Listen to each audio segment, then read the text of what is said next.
이제 뭐 겨울이 시작된 것 같습니다.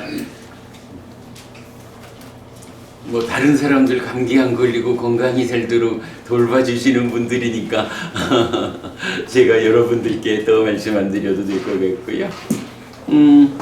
초기 불교 경전백선 독성집으로 우리가 공부를 이제 오랜 시간 진행하고 있는데 참 뭐니 해도 조금씩 가도 하나의 방향성으로 나아가는 것은 결과를 남기는 것 같아요. 그래서 이제 제법 많은 공부가 쌓여가지고 지난달, 지지난달부터는 이제 제5장 신행, 향상하는 삶에 들어왔어요. 그래서 5장의 첫 번째 경은 뭐 풀과 나무 토막경 이래서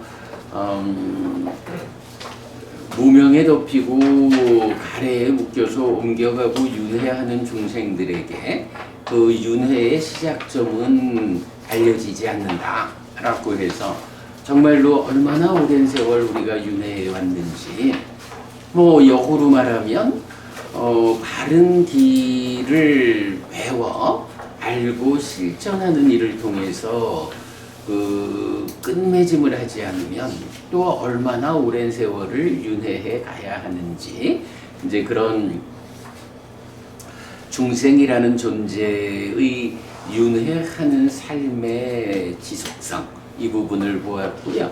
이제 지난달은 두 번째 경 싸움경에서 뭐 공덕을 쌓고 내재 하늘로 이끄는 것 8가지를 보았습니다. 그래서 3기의 3가지하고 5개 5가지 합해서 8가지였는데요. 우리가 3기의 의지처인 부처님과 가르침과 성자들에게로 간다 라고 하는 뭐 이거야 뭐 이걸로 불교신자가 되고 이렇게 불법승 삼보를 의지처로 가는 사람들이 불교신자다 라는 거야 뭐 더 말할 일이 없죠. 우리가 그 앞에 존중경에서 말하는 존중과 순응이라는 개념을 연결해서 부처님을 존경하고 그 가르침에 순응하는 삶을 살아가는 것이 삼보에 귀의한 불교신자의 삶이다 라는 부분을 말씀했고요. 그 다음에 이제 뒤에 나오는 5가지 요 5가지가 5개인데 경에서는 이 5가지를 5가지 보시라고 이야기를 하더란 말이죠. 그러면서 사실 굉장히 특별한 아주 으뜸되는 이런 이제 의미를 더 부연해서 말하고 있는데 그때 이제 이 5가지 보시라고 하는 5개를 말할 때 왜 5개를 지닌 삶이 보시냐라고 하니 내가 5개를 지닌 삶이다. 남을 해치지 않는 삶을 사는 사람이다 하면 내가 누구에겐가 갈 때 나 때문에 그 사람이 두려워하지 않고 원망하지 않고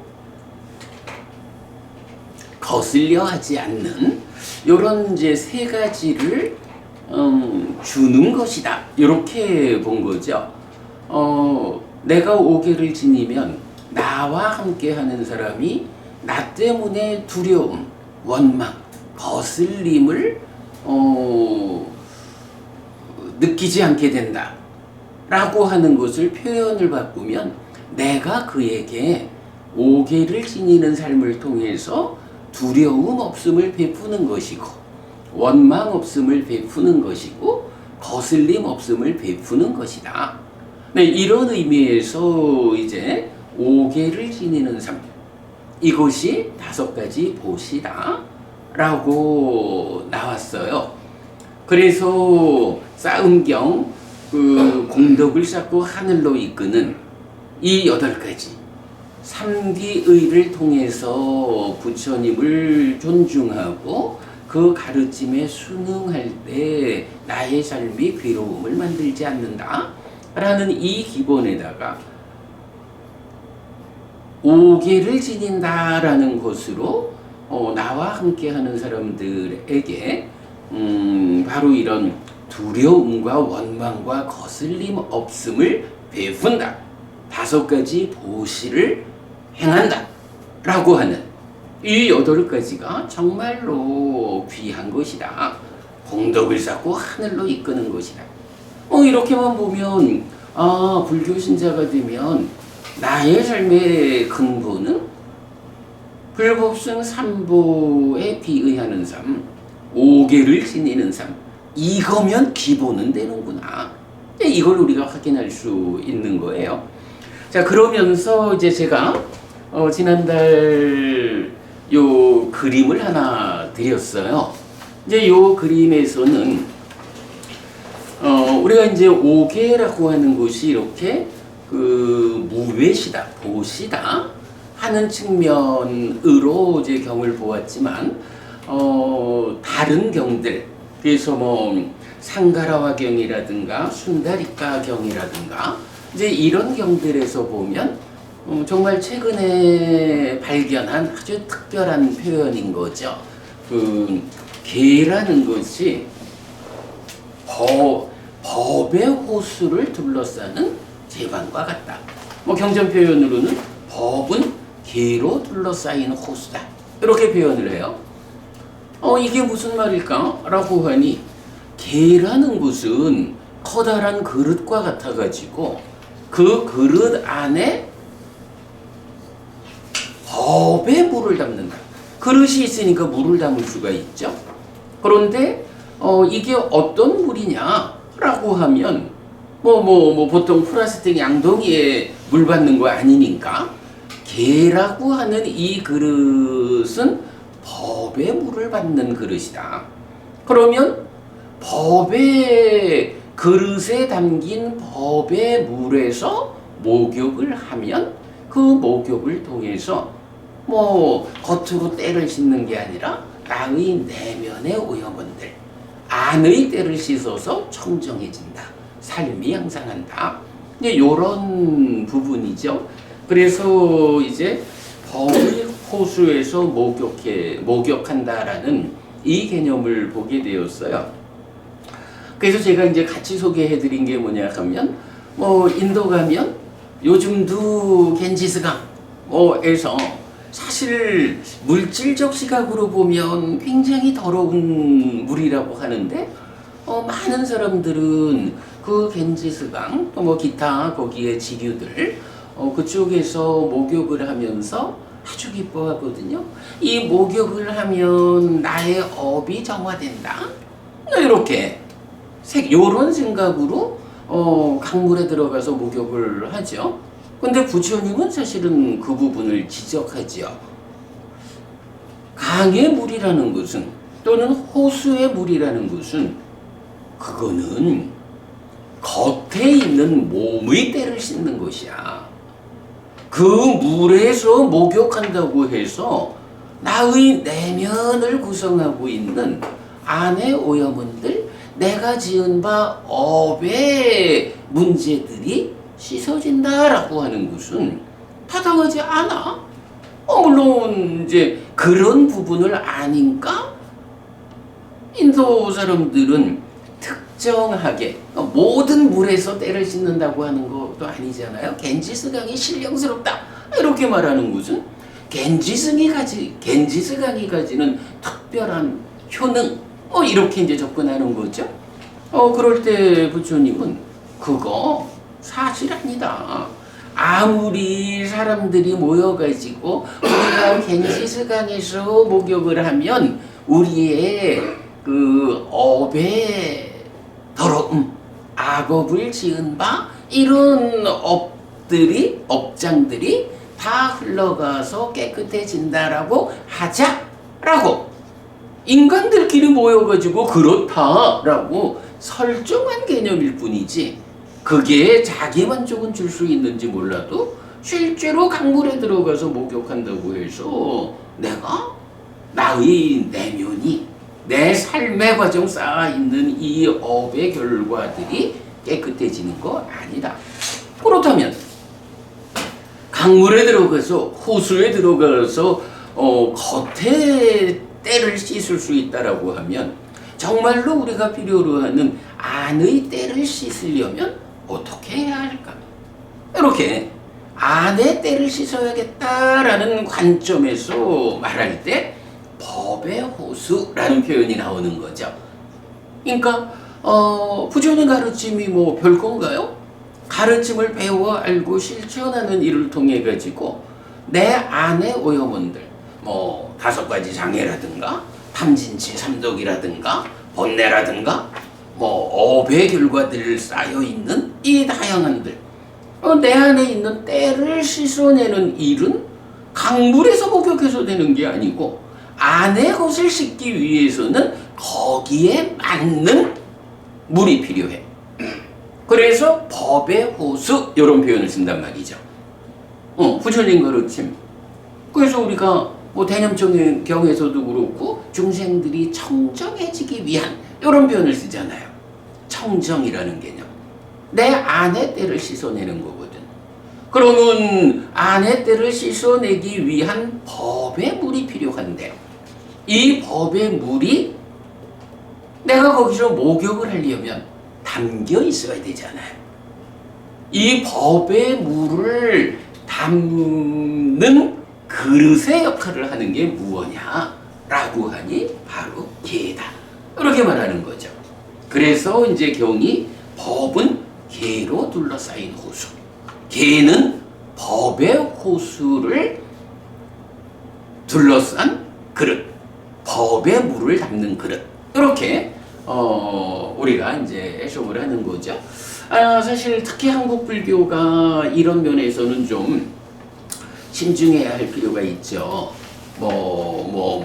막행막식이라든가 다양한 방법으로 계라고 하는 거, 삶이 부처님이 지정해주는 어떤 질서에 의해서, 기준에 의해서 질서로 와야 한다라는 거, 그거 뭐 관계없고 그냥 자기대로의 편안함으로 살아가는 이런 방법이 내 안에 때를 씻어내기 위한 법의 법의 호수물을 담아 놓을 수 없다. 그릇을 깨뜨리는 것이다.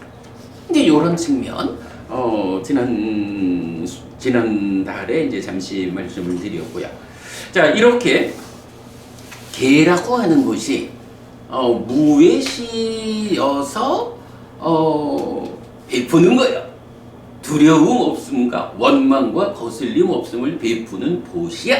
이런 측면이 하나 있는가 하면 한면으로는 이렇게 내 안에 때를 씻어내기 위한, 내적인 때를 씻기 위한 법의 호수물을 담아놓는 그릇이, 이런 두 가지 측면으로 개를 보아야 한다 라는 거죠. 자, 그래서 이제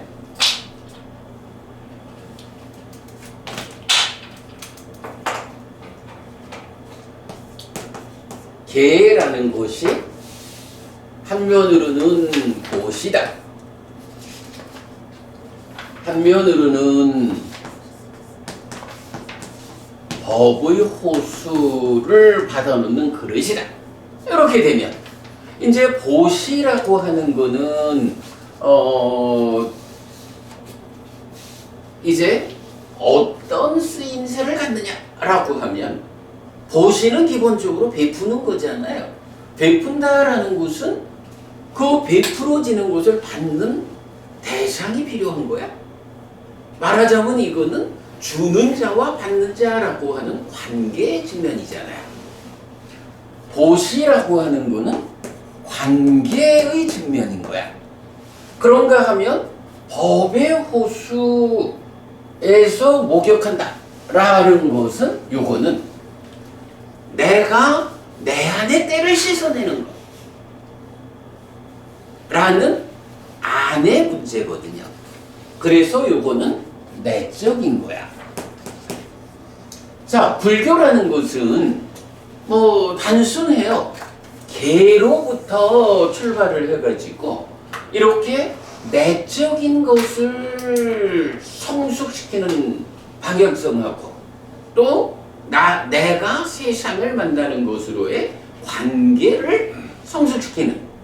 자, 그래서 내적인 성숙 그리고 관계의 성숙이라는 요 두 가지의 성숙의 관점에서 불교는 접근할 수가 있어요. 요거는 뭐 제가 오래전부터 그 불교는 이런 두 가지 성숙의 관점으로 접근해야 한다. 내 자신이 청정해지는 내적인 성숙과 함께 어쨌든 혼자 사는 거 아니니까 관계에서의 성숙이라는 나의 내적 성숙과 밖으로 관계의 성숙 이 두 가지가 불교 공부의 큰 방향이다. 이렇게 이제 말할 수가 있죠. 자, 이럴 때 이제 보면 법의 호수가 그러니까 법의 호수에서 목욕하는 일을 통해서 내적인 성숙으로 나아가는 요런 방법은 이제 뭐 이제 말하자면 수행 이렇게 표현을 해도 좋겠어요. 물론 뭐 수행이라고 말하면 뭐 관계를 성숙하는 것도 큰 범위에서 다 수행이지만 그래도 좀 좁은 의미로 그러면 법의 호수에서 목욕해서 내적인 성숙이라는 이 수행은 이제 불교의 수행 체계가 있죠. 사념저로 시작해서 사마타 윗바사나로 완성되는 잠시만요.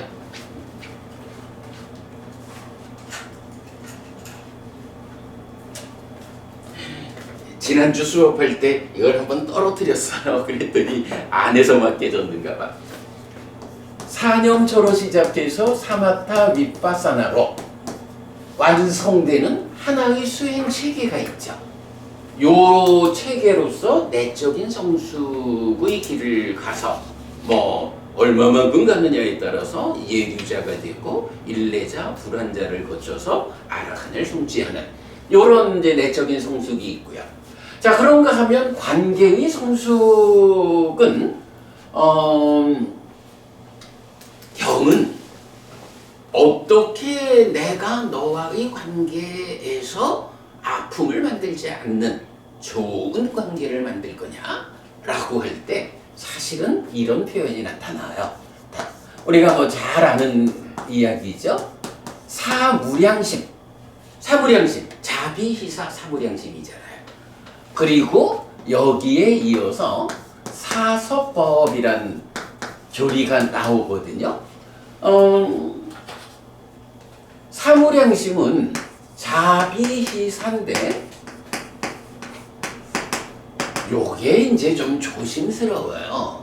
특히 초기 불교 공부하는 분들 보면 회장님 왜 그런 거 있잖아요. 자애의 마음을 보낸다, 메타 보낸다, 이 표현을 많이 쓰잖아요. 자애의 마음을 보낸다 이래야 하는데 뭐 제가 10년도 훨씬 지난 때에 이제 어떤 법우님 한 분이 저하고 이제 이메일로 공부를 그러니까 뭐 공부 이야기를 좀 하고는 마치면서 그러는 거야. 해피스님, 제가 메타 자애의 마음을 보내드립니다. 이렇게 당신으로서는 나하고 같이 뭐 당신 궁금한 부분에 대해서 대화를 했으니까 이제 저에 대한 감사의 마음을 해피스님 자애의 마음 보내드립니다. 메타 보냅니다. 이렇게 했는데 내가 거기다가 뭐라고 답을 했냐 하면 고맙습니다 법우님. 근데요 죄송하지만 제가 법우님 보내신 그 메타 자애의 마음을 받지 못했어요. 못 받았어요. 그랬어요. 그러면서 이게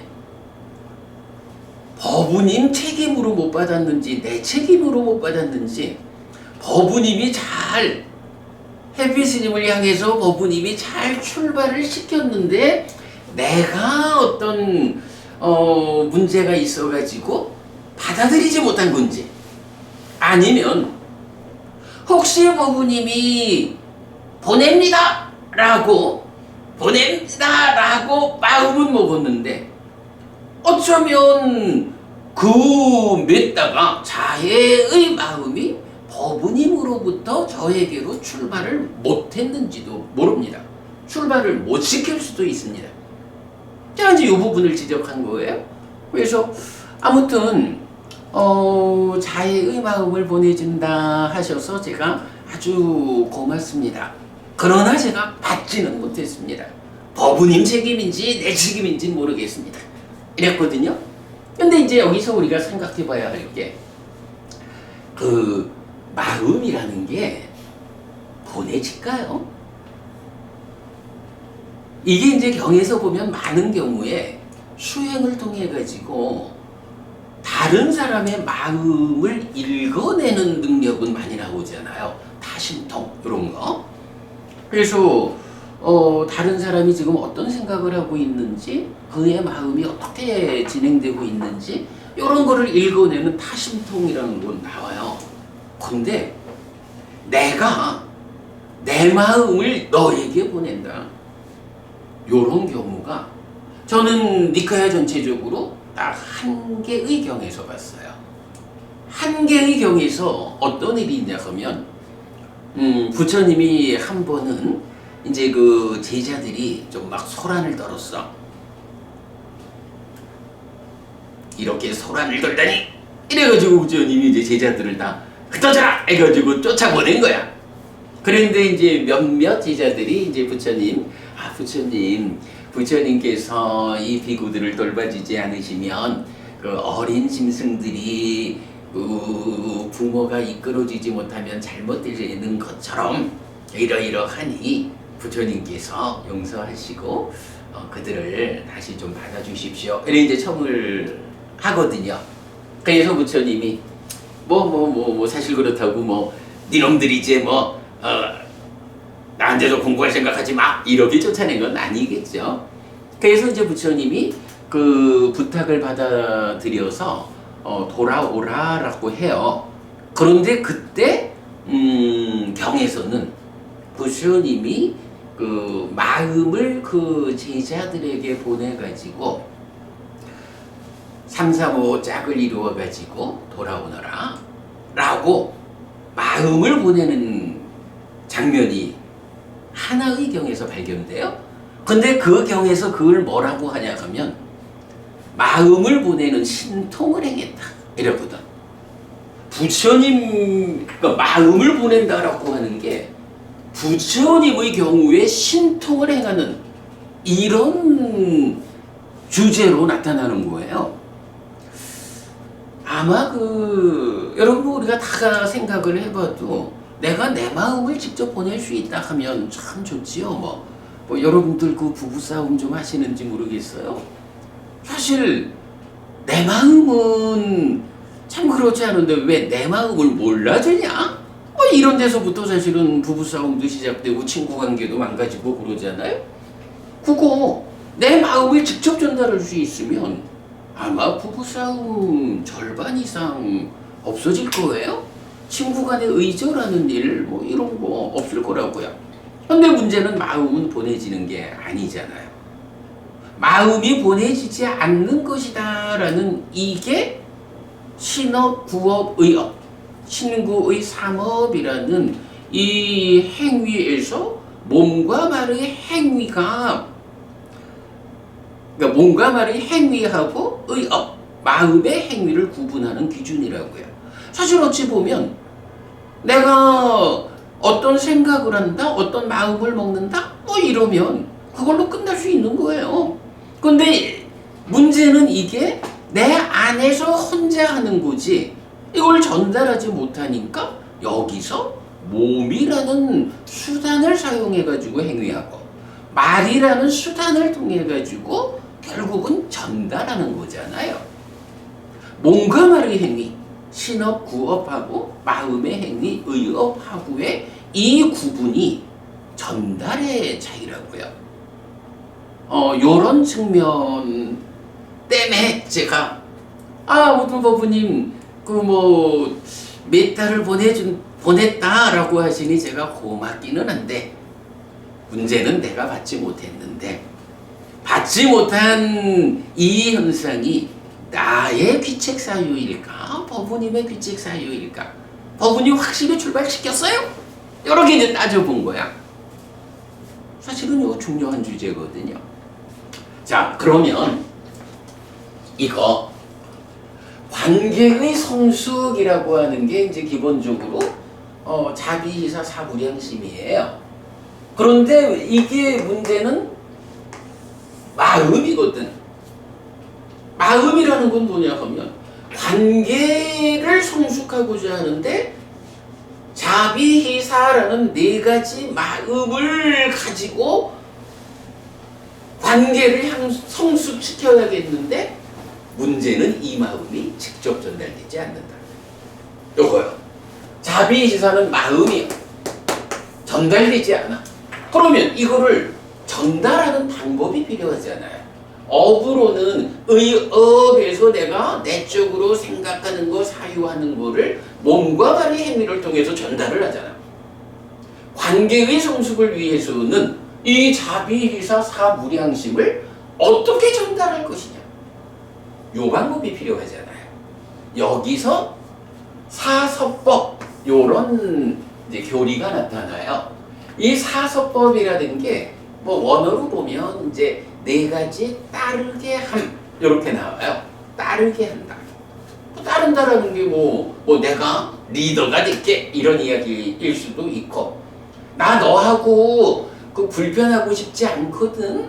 내가 너하고 좋은 관계로 지내고 싶으니까 내 마음을 좀 받아줘. 나의 이 너에 대한 호의적인 나의 자세를 좀 따라줘. 이런 거 다 마찬가지죠. 원어로는 이건 네 가지 따르게 하는 법인데 그거를 사섭법 이렇게 한용이 되었죠. 요 섭이라는 게 뭔가요? 포섭하다 이런 얘기잖아요. 포섭하다라는 거 달리 말하면 내 편 만드는 거지 뭐. 근데 생각해보면 재밌어요. 내 편 만든다라는 거, 포섭한다, 꼬신다 요런 거가 어찌 보면 제일 많이 나타나는 경우가 이제 선거 때 아니에요. 선거 때 투표인의 절반 이상만 내 편을 만들면 당선되는 거잖아. 근데 이제 문제는 그런 당선을 위해 가지고 여러 가지 금지되어 있는 방법을 쓰다 보면 뒤에 가가지고 선거법 위반으로 문제가 되고 그렇습니다만은 그러나 정당한 방법에 의해 가지고 내 편을 만들 수 있다면 정당한 방법에 의해서 우리 사람을 확보할 수 있다라고 하면 살아가는데 그거는 굉장히 큰 힘이에요. 내 편 만드는 자체가 나쁜 게 아니고 내 편을 만드는데 정당하지 않은 방법으로 만들어가지고 부작용이 생기게 할 거냐, 정당한 방법으로 내 편 만들어가지고 내 삶에 커다란 도움되는 힘을 얻을 것이냐, 이런 차이죠. 자, 부처님은 이제 네 가지 따르게 함 해가지고 내 편 만드는 네 가지 방법 이렇게 말하는데 그건 뭐겠어요? 정당한 방법인 거야. 부처님이 자, 이런 네 가지 방법으로 살아가면 많은 사람들이 내 편이 되거든. 이런 방법으로 내 편 만드는 거는 정당한 방법이기 때문에 여기에는 부작용이 없어. 그러니까 내 편이 많아지는 만큼 내 삶이 편해. 내 삶이 행복해져. 이런 얘기가 되는 거죠. 그런 개념이 사서법이야. 따지자면 사무량심만 있으면 모든 게 다 끝난다 이래 봐도 되죠. 관계의 문제는. 다만 마음이 직접 전달되지 않는다라는 것 때문에 이걸 어떤 방법으로 전달할 것이냐 라는 데서 네 가지 따르게 하는 법, 요런 개념이 나오는 거예요.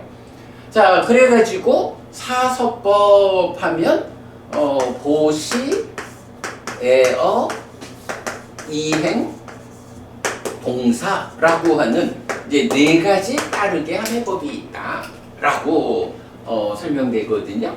자, 그러면 개라고 하는 거, 이런 삶이 질서롭다라고 하는 부처님이 지정하신 개에서 법의 호수를 담아가지고 사념처로 시작해서 사마타 윗바사나로 완성되는 내적인 성숙을 통해서 삶을 완성해서 아라한테어서 윤회에서 벗어나는 이런 하나의 방향성이 불교 안에 있고, 또 하나의 방향성은 바로 개가 오개라는 관점에서 두려움 없음과 원망 없음, 거슬림 없음이라는 세 가지를 베푸는 도시다 라고 하는 관점에서 관계의 성숙으로 나아가는 이 두 갈래 길을 이제 우리가 어쨌든 보는 거예요.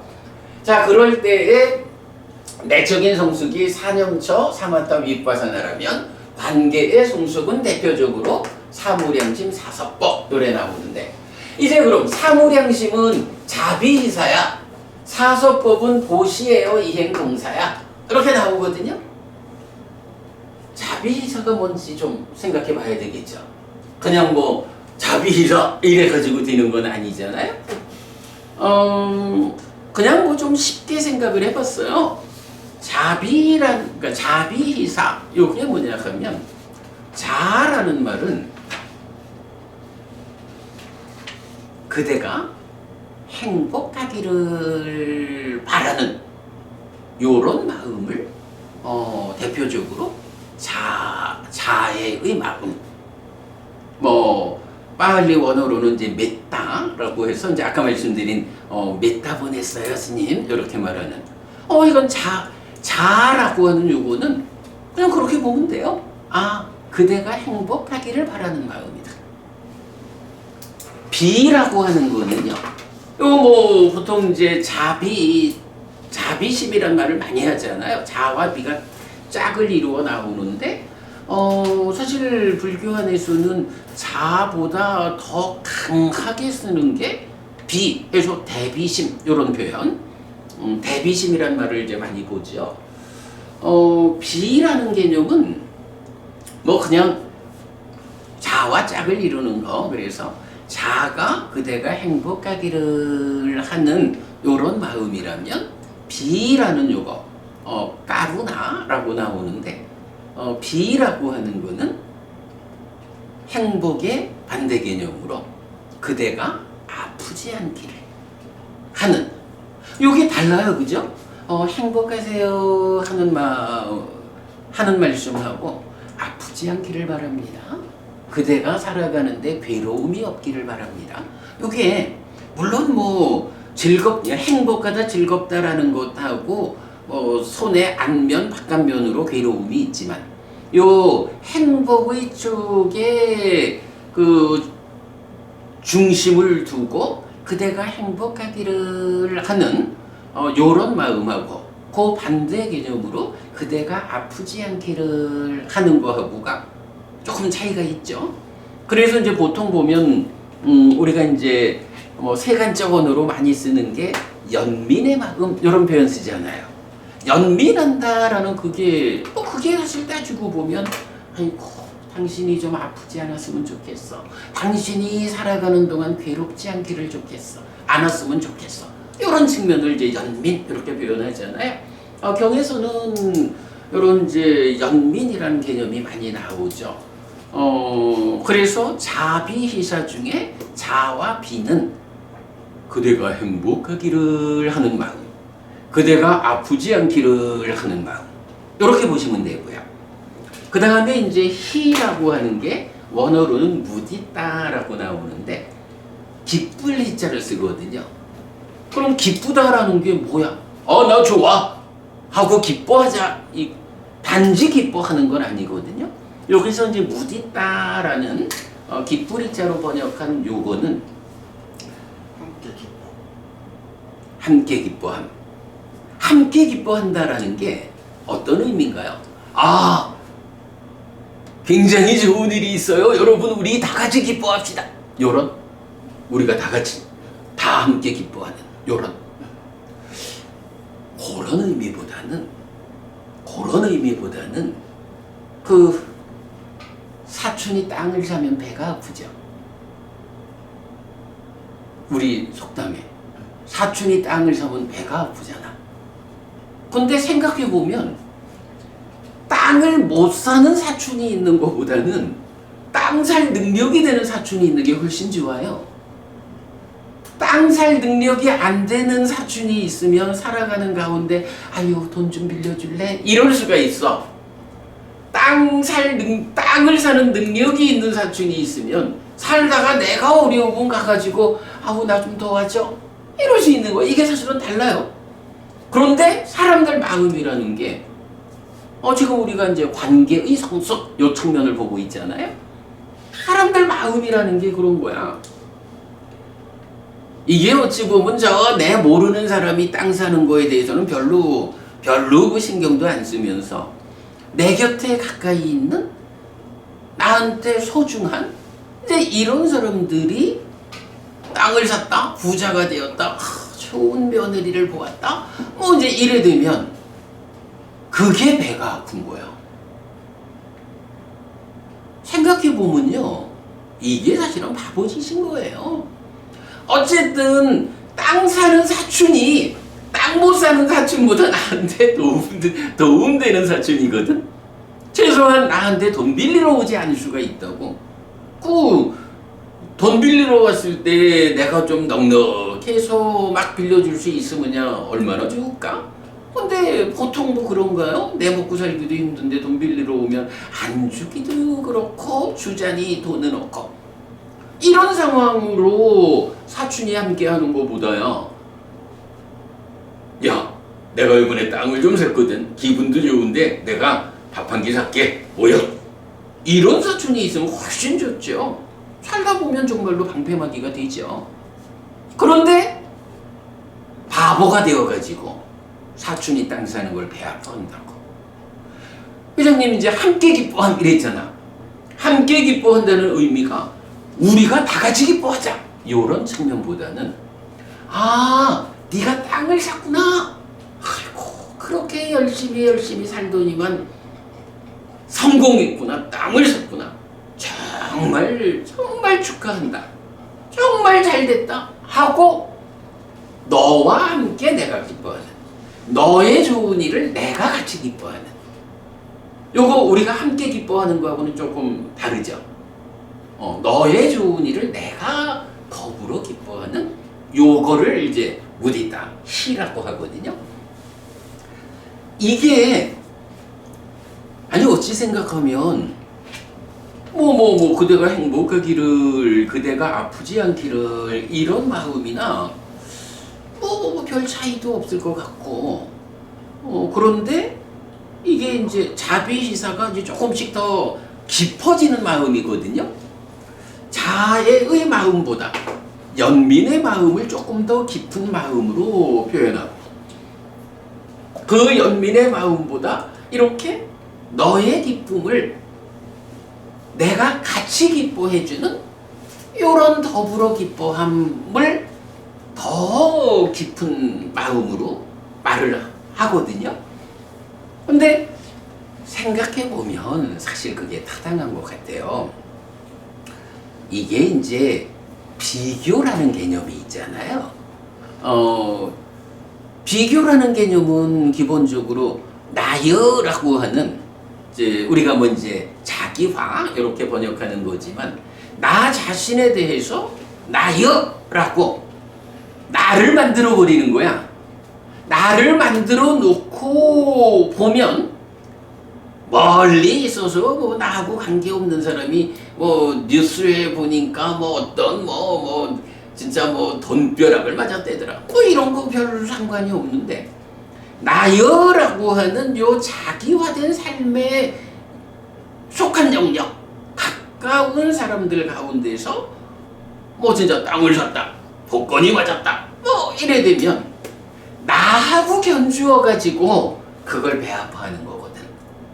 나하고 견주어 가지고 그걸 기뻐해 주지 못하고 내 좋은 일이 있어, 밥 먹으러 와 이러면 밥 먹으러 가서도 투덜투덜대고 좀 비아냥거리고 이러다 보면 오히려 관계가 나빠지고, 어찌 보면 돈 좀 벌어가지고 나 좀 도와줄 수 있는 그런 형편 좋아진 사람 한테 가가지고 관계를 나쁘게 만들어가지고 내가 필요할 때 도움도 받지 못하는 요런, 이게 이제 보통의 말하자면 바보 같은 삶이지요.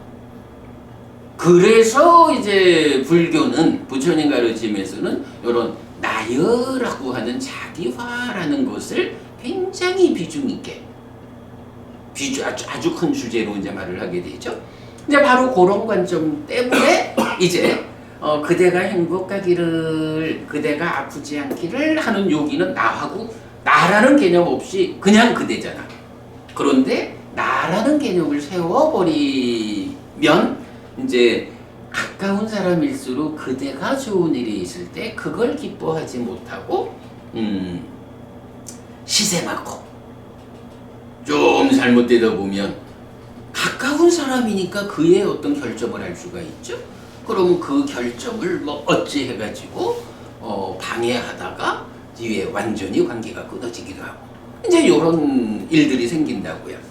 그래서 자와 비보다 더 깊은 곳에서 이제 부처님은 이 관계를 성숙하기 위해서는 함께 기뻐해야 한다. 더불어 기뻐해야 한다. 우리 모두가 함께 기쁘자 요 개념보다는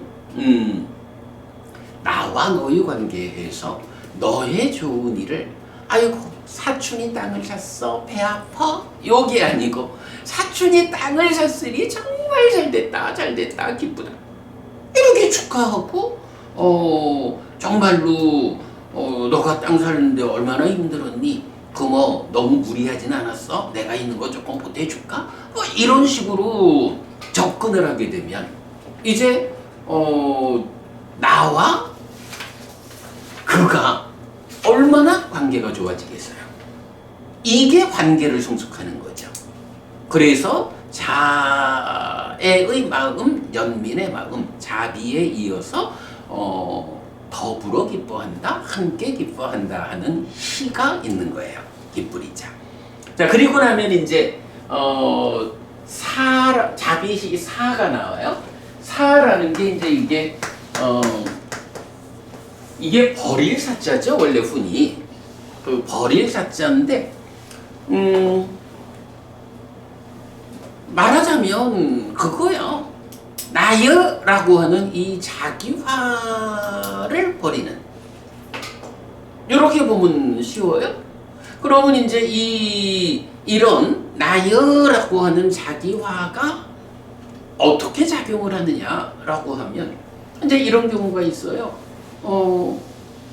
누가 나를 장난을 치느라 하든 나를 해코지하려 하든 볼펜을 가지고 쿡 찔렀어. 쿡 찔러가지고 내가 아프잖아. 자, 요거 엄밀하게 분석을 해보면요, 나를 쿡 찔러가지고 나를 아프게 한 그 행위, 요것도 업이잖아요. 나를 아프게 한 그 행위에 대해서 책임은 누가 지냐 하면, 나를 쿡 찌른 사람이 자기의 나를 해치는 업을 지은 그 업에 따르는 과와 보의 법칙성으로 다른 사람을 해쳤으니까 그 악업에 대한 괴로운 보가 생겨난다. 이렇게 보면 되는 거예요.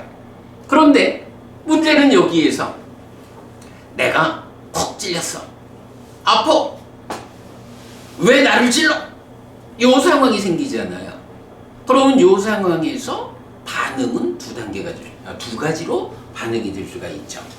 어떤 사람은 아이고 저 사람이 나를 찔렀네, 내가 아프네, 아이고 그래도 나를 찌른 거는 자기의 업이어서 내가 아픈 만큼 자기가 자기 업의 문제로 괴로운 과와 보를 만들 거야. 에이구 어쩔 수 없지 뭐 아프지만 어쩔 거요 이미 찔렸는데 하고 거기에 대한 반응으로 내가 내 마음의 평정을 잃지 않는 거예요. 아, 이놈이 왜 나를 찔러? 마음이 일단 흔들리는 거죠.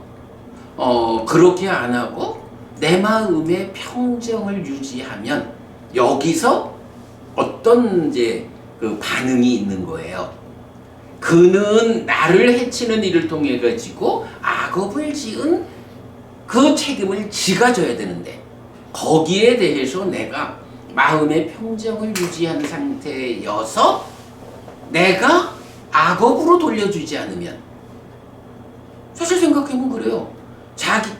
그가 나를 해쳐가지고 자기의 악업에 따른 과와 보를 책임져야 되는데 이미 찔린 것도 나는 아프잖아요. 이미 찔려서 아픈 것도 그런데 여기에 내가 반응을 왜넌 해가지고 나도 쫓아가가지고 뺨을 후려친다거나 이러면 이게 뭐 어찌 보면 뭐 나를 보호하는 거지 뭐 이럴 수도 있지만 그냥 업 자체로 놓고 보면 나도 그를 해치는 일이 되잖아요. 나도 그에게 폭력을 쓰는 거잖아요. 뭐 손이 날아가든 말이 날아가든 그러면 저 사람이 나를 찔렀어. 그것 때문에 아파. 이 아프다라는 것도 안 좋은 일인데 그거에 내가 반응을 잘못해가지고 나도 악업을 지어버리면 나는 여기서 이중으로 나의 악업에 대한 책임은 그 과와 보는 나의 거잖아요. 이제 이런 상황이 생겨난단 말이야. 그러니까 누가 나한테 어떤 행위를 했을 때 거기에 대해서 내가 평정심을 잃지 않고 평정심을 잘 유지한, 달리 말하면 나여라고 하는 이 자기화라는 것을 잘 단속해가지고 너의 행위는 너의 책임이고 내가 찔려서 아픈 것도 속상한데 거기에 잘못 반응해서 2차적으로 나의 업의 책임까지 내가 지지는 않을 거야. 이런 사람도 있고. 근데 사실은 대부분은 찌르면은 왜 하고 대화다 치죠. 근데 어쨌든 이거는 분석해보면 그런 거예요. 찔린 것도 아픈데 내가 거기에 그렇게 반응해서 2차적으로 나의 업에 따르는, 내 업에 따르는 과화보, 이런 괴로움을 2차적으로 만들 이유가 없잖아요. 근데 일반적으로는 그래야 하죠. 이럴 때 이제 자비시사의 사라고 하는 요거는 바로 이렇게 요점은 하여간 자기화라는 측면에서 자기화를 버릴 사자, 버린다. 근데 요거는 이제 중국에서 번역을 버릴 사자로 한 거고, 요게 원어로는 이제 우페카라고 나와요. 우페카라는 말 자체는 버린다라는 의미보다는 이제 평정이라는 개념으로 이제 나오거든요. 그러니까 내 마음의 평정을 잃지 않는 거예요. 누가 나한테 공격을 해와도 내가 마음의 평정을 잃지 않은 상태로 대응하는 이제 이런 개념. 요게 자비시사의 사고, 원어로는 우페카라고 해서 이제 평정심을 유지하는 이제 이런 게 돼요. 자, 그러면 우리가 살아가면서 어떤 상황에서 누구와 만나지든 간에 그때에 내가 그대가 행복하기를 바랍니다 라는 마음으로, 그대가 아프지 않기를 바랍니다 하는 마음으로, 그대에게 좋은 일이 생긴 거 정말 잘 됐습니다. 나도 정말로 내가 땅 산 것처럼 기쁩니다. 이렇게 기뻐하고, 또 어떤 상황이 맞닥뜨려졌을 때 거기에 내가 평정을 잃지 않고 최적으로 대응할 수 있는 요 네 가지가 이게 내면으로 나는 산염철을 통해서 성숙을 해나가는데, 이런 내적인 성숙이 관계로 전해질 때는, 관계로 펼쳐질 때는 자비희사라는 네 가지 마음을 어떻게 해요? 요거는 아까도 말했지만 전달되지 않거든. 그래서 이제 경에서는 이 자비희사라는 네 가지 마음을 내 안에 채우는 거로 나온다고요. 내 안에 자비희사 사무량심을 채우는 거예요. 그러면 이렇게 내가 너를 만나기 위한 준비는 갖춰지는 거야. 자비희사 네 가지 마음 상태를 가짐으로써. 그러면 이제 이렇게 안으로 자비희사라는 잘 준비된 마음이라면 어쨌든 또 사는 거는 직접적인 관계니까 이 준비된 마음을 어떻게 몸과 말의 행위를 통해서 전달하느냐. 여기에서 말씀드렸던 내 편 만드는 거, 꼬시는 거, 이럴 때 정당한 방법으로 내 편을 만들어서 부작용이 없이 나의 관계성이 성숙하는 요 방법으로 나오는 게 보시, 에어, 이행, 동사 네 가지거든요. 자, 이럴 때 이제 보시라는 건 무엇냐 하면 뭐 이건 설명 필요 없죠. 뭐 어쨌든 주는 거, 베푸는 거잖아요. 그래서 보시에는 물질적인 것을 베푸는 제시가 있고, 지금 우리가 이렇게 공부하듯이 부처님 가르침을 전달하는, 뭐 기독교식으로 말하면 물고기를 주는 게 아니라 물고기를 잡는 법을 알려준다, 뭐 이렇게 말하는 가르침을 베푸는 법시, 그리고 지금 말하는 두려움 없음을 베푸는 무예시. 네, 이런 세 가지 보시가 있죠. 그 세 가지 보시라는 게 이거는 어쨌든 마음만 가지고 내가 아무리 마음만 가지고 주고 싶다 해도 물질적인 보시가 물질이 직접 건네지지 않고 보시되는 건 아니잖아요. 법시, 부처님 가르침을 전달한다라는 것도 마음이 전달되지 않는데 말을 통하지 않고 액션을 통하지 않고 가르침이 전달되지 않잖아요. 오계를 지니는 삶이라는 건 이건 그야말로 나의 삶이잖아. 내가 오계를 지킬 거여, 해치지 않을 거여라고 아무리 마음을 먹으면 뭐해요? 몸이 움직여서 남을 해치면 안 되잖아. 그러니까 그 자체가 다 몸으로 드러나는 행위라고 해요. 그죠? 보시, 세 가지 보시가 다 몸으로 드러나는 거다. 자비지사로 내적으로 마음이 준비되면 보시를 통해서 그러니까 몸으로 드러나는 거. 그리고 나면 이제 두 번째가 에어라고 해서 뭐 사랑스러운 말이에요. 사랑스러운 말이라는 게 그냥 귀를 간지럽히는 이런 말을 말하는 건 아니죠. 실질적으로 상대방에게 이익되는 말을 하는 거. 그러면 사실은 상대방에게 이익되는 말을 한다라는 것의 으뜸은 뭐냐? 부처님 가르침을 잘 전달해서 그의 삶을 향상으로 이끌어주는 거. 뭐 이런 게 사실은 에어 가운데서도 으뜸되는 이런 게 되죠. 어쨌든 그래서 에어라는 거 이익되는 말, 사랑스럽게 말하는 거, 이런 거예요. 물론 기본적으로 침이 튀지 않게 정말로 함께 대화하면 기쁜, 이렇게 말하는 그런 대화의 기법도 다 에어가 되죠. 그 다음에 이제 이행이라는 거는 이익되는 행위를 하는 거죠.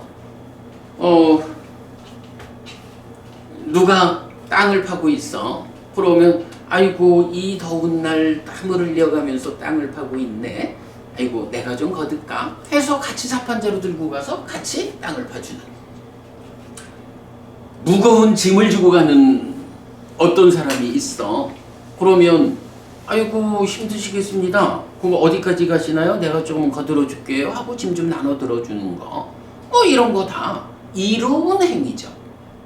이로 그에게 보탬되는 이익이 되는 행위를 직접 하는 것. 요게 이행이에요.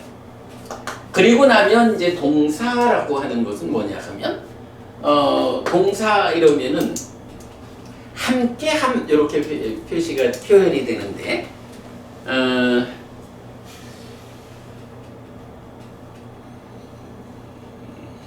요즘 보면 이제 동호회가 참 많잖아요.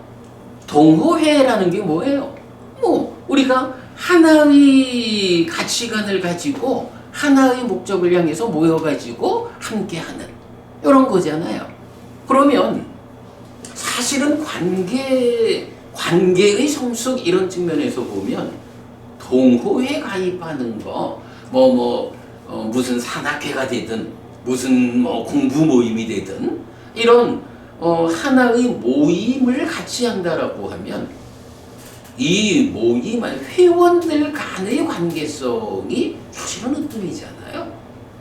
그렇게 이제 동사라는 개념은 함께 하는 거예요.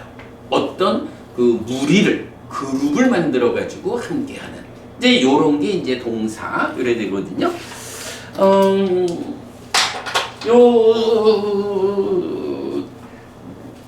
요 사서법과 관련해서는요. 우리가 좀 하나 참고할 경이 있어요.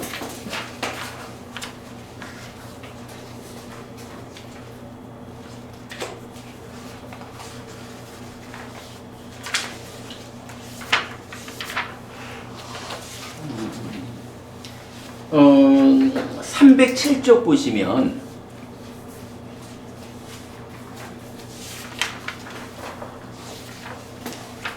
(307쪽이) 앙구타라 니카야 아홉의 모음 5번 힘경이거든요. 그래서 이제 이 힘경에서는 네 가지 힘이 있다라고 해서 지혜의 힘, 정진의 힘, 결정 없음의 힘, 그리고 지금 말하는 따르게 함의 힘 이렇게 나오거든요. 요거 이제 뭐잖아 이제 공부할 내용인데 그 중에 309쪽으로 가서요. 309쪽 제일 아래쪽에 보면 그러면 비구들이여 무엇이 따르게 함의 힘인가? 비구들이여 이런 네 가지 따르게 함의 토대 사서법이 있다. 보시 에어 이행 동사 비구들이여 법시가 보시 가운데 으뜸이다. 자 여기서는 이제 보통 보시를 제시와 법시 두 가지로 표현을 하거든요. 그래서 법시가 으뜸이다라는 거는 일단 무외시는 좀 제외하고 경에서 보통 나오는 제시와 법시 두 가지를 놓고 법시가 으뜸이다. 이렇게 말하는 거로 보셔야 할 것 같고요. 무외시는 좀 다른 관점에서 보고요. 자, 그 다음에 원하고 귀를 기울이는 자에게 반복해서 법을 설하는 것이 애어 가운데 으뜸이다. 사랑스럽게 말하는 거, 이익되는 말을 하는 거에 으뜸이 뭐냐 하면 법을 설하는 거예요. 부처님 가르침을 설하는 건데요. 요거 이제 저처럼 이제 이 강의를 하는 사람이 참 어려운 게 뭐냐 하면 이렇게 이제 오늘 우리 늘 한 달에 한 번씩 함께 합니다만은 여러분들과 함께하는 1시간 정도의 시간에서 여러분들이 보여주시는 모습이 참 저로서는 고마운 게 여러분들 보여주시는 모습이 딱 그래. 원하고 귀를 기울여 주거든. 그러면 이런 애어 가운데 으뜸이 원하고 귀를 기울이는 자에게 반복해서 법을 설하는 것. 이게 이익되는 말, 사랑스러운 말의 으뜸이다. 아니 저도 이제 때로 어떤 자리에 가가지고 해피스님 좀 얘기 좀 해줘요. 이럴 때 있어요. 그런데 얘기를 하려고 하는데 사람들이 다 관심이 모아지지가 않아요. 들으려고 별로 안 해. 그러면 얘기를 하라 하니 시작은 해야 하는데 시작만 하고는 적당히 봐서 그냥 요만큼 인사만 해요 하고는 듣고자 하지 않고 귀를 기울여 주지 않는데 거기서 계속 말하면 그 다음에 이제 어떤 반응이 돌아오냐 하면 아유 스님 그거 좀 짧게 하지. 스님 좀 쉬운 얘기 좀 몇 마디 하고 내려오지. 그렇게 말을 많이 해. 이런 반응이 돌아오죠. 나로서는 부처님 법을 설하는 이런 일을 했지만 듣는 사람의 입장이 원하지 않고 귀를 기울이지 않는다 하면 참 재미없는 일이거든요. 그런 부분을 지금 경에서 표현하는 거죠. 원하고 귀를 기울이는 자에게 반복해서 법을 설하는 것이 사랑스러운 말, 이익되는 말 가운데 으뜸이다. 이렇게 그 의미가 나오고요. 그 다음에 이제 세 번째가 믿음이 없는 자에게 믿음의 성취를 위해 부추기고 들어가게 하고 확립하게 하고 계를 경시하는 자에게 계의 성취를 위해 부추기고 들어가게 하고 확립하게 하고 이기적인 자에게 보시의 성취를 위해 부추기고 들어가게 하고 확립하게 하고 어리석은 자에게 지혜의 성취를 위해 부추기고 들어가고 확립하게 하는 것이 이행 가운데 으뜸이다 라고 나오는데 이 부분은 우리 좀 뒤에 가가지고 우리 지금 이제 제5장에서 여기서 말하는 믿음, 계, 보시, 지혜라고 하는 네 가지 법을 아주 큰 주제로 경을 소개하고 있거든요. 그때 좀 자세히 보기로 하고 어쨌든 이행이라는 것은 요런 네 가지에 대해서 나오고 그 다음에 이제 마지막이 뭐냐 하면 예류자는 예류자와 사귀고 일례자는 일례자와 사귀고 불환자는 불환자와 사귀고 아라한은 아라한과 사귀는 것이 동사 가운데 으뜸이다. 요 표현이 사실은 굉장히 중요해요. 우리가 이게 이제 또 때로 보다 보면 아이고 내가 뭐 새로운 지역에 이사를 갔거나 뭐 어떤 형편에선가 그 사람들하고 관계를 좀 맺어가야 하는 이런 필요성 때문에 그냥 그 필요성 때문에 아무데나 뭐 동호회가 됐든 뭐 이렇게 이제 들어가게 되잖아요. 그러면 그 안에 가보면 사람들이 다 천차만별이잖아요. 이게 사실 나로서는 관계를 성숙하기 위한 이런 좋은 마음으로 들어갔는데 가서 보니까 아이고 진짜 수준 맞지 않아 이런 것들이 많다고요. 지금 이제 여기서 그 동사 함께함에서 말하기를 예류자는 예류자끼리 함께하고 일례자 불환자 아라한은 아라한끼리 함께하고 이게 동사 가운데 으뜸이다 그래 나오거든요. 요 말이 뭔가요? 예류자만큼의 성취에 있는 사람들은 그 같은 성취에서 같은 방향을 가지고 있는 이런 사람들이 함께 모일 때 이야 우리가 딴 거 뭐 있냐 이제 우리가 예류자가 되었는데 남아있는 몇 번의 생안에 최대한 빠르게 아라한을 성취하자 깨달아 윤회에서 벗어나자 라고 하는 하나의 관심 하나의 방향성이 있잖아요. 이 사람들 간에 다툴 일이 없는 거예요. 일례자 불환자 마찬가지죠. 아라한은 이제 완성된 분들인데 이 아라한도 완성되지 못한 번뇌 위에 있는 사람들하고 함께 있어야 한다라고 할 때 불편이 따르죠. 아라한들끼리 함께 있으면 뭐 공통적인 면에서 으뜸이죠. 자, 요런 그 함께함이라는 동사를 말하면서 이렇게 예류자, 일례자, 불환자, 아라한끼리 함께하는 것 이게 으뜸이다 라고 하는 부분을 사실은 우리가 눈여겨봐야 하거든요. 그대로 이제 약간 우리의 삶에 적용을 해보면 그냥 모여있는데 아무데나 들어가 보자 이렇게 갔다가 낭패를 보는 경우도 많죠.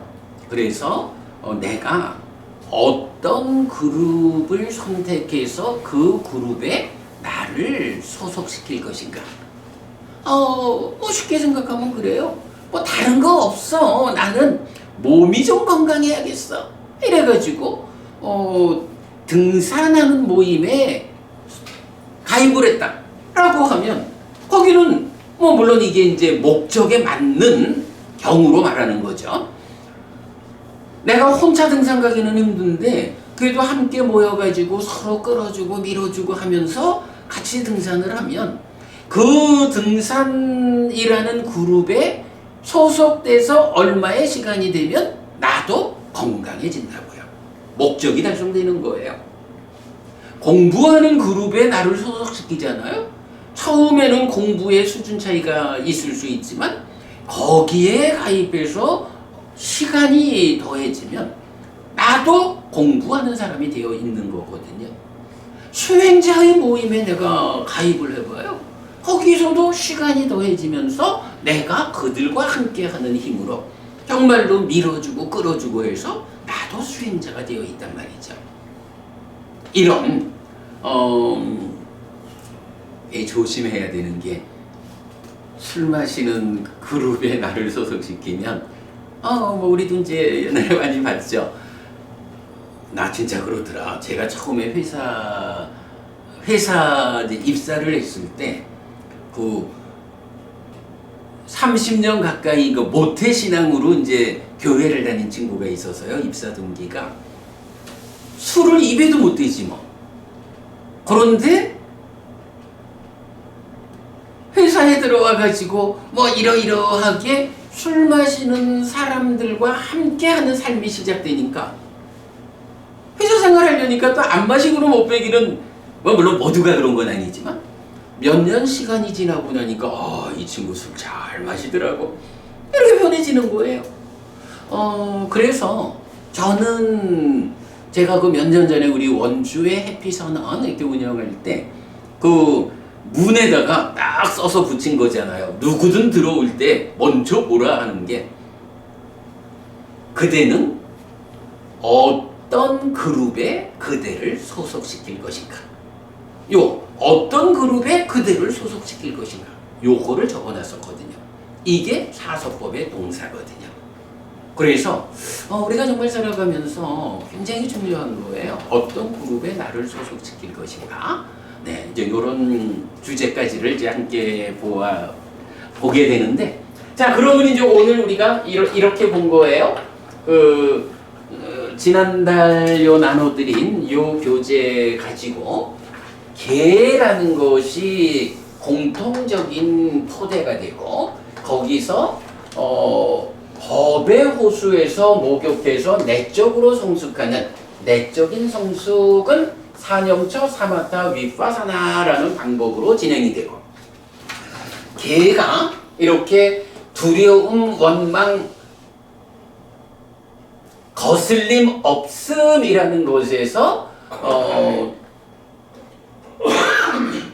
그런 보시로 연결되고 우리가 이제 다음 달 보겠지만 이제 요 싸움경에 이어지는 세 번째 경이 자해경 1번, 2번 이렇게 나오거든요. 이제 거기에서 사무량심이 설명이 돼요.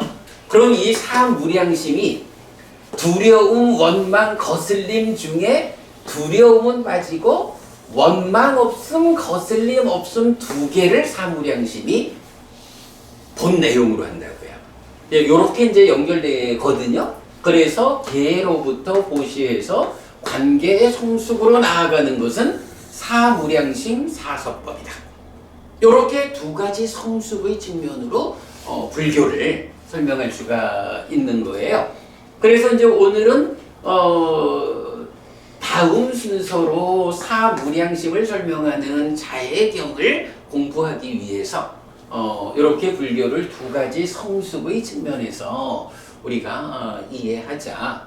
그럴 때 뭐 사념처 사마타 위파사나 수행 이야기는 뭐 뒤로 미뤄야 되지만 법의 호수라는 거 간략히 설명했고요. 그 다음에 관계의 성숙을 위한 사무량심과 사서법이 사무량심 마음의 이야기이기 때문에 전달되지 못한다. 사서법으로 전달해야 한다. 그러면 자비희사가 무엇냐라는 것을 뭐 간략하게 설명해 드렸고요. 몸과 말로 전달하는 사서법, 보시에어 이행 동사에 대해서 또 간략하게 오늘 설명을 드렸어요. 하여간 불교는 개의 삶이 부처님이 지정한 질서로움 위에서 내적인 성숙, 관계의 성숙 두 개의 성숙으로 나아가야 하고 그때의 관계의 성숙에서 사무량심 사서법을 개괄적으로 오늘 설명해 드렸다라는 거 오늘 공부 내용이고요. 이제 다음 달에는 이제 이어서 자해경 1번, 2번 해서 사무량심으로 연결이 됩니다. 자, 오늘은 여기까지 해서 마치도록 하겠고요. 다음 달에 우리 사무량심 이야기 하도록 하겠습니다. 자,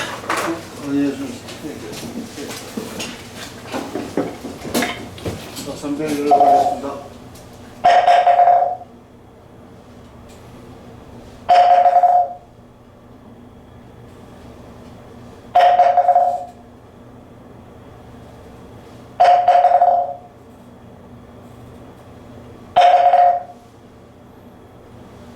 네, 수고하셨습니다.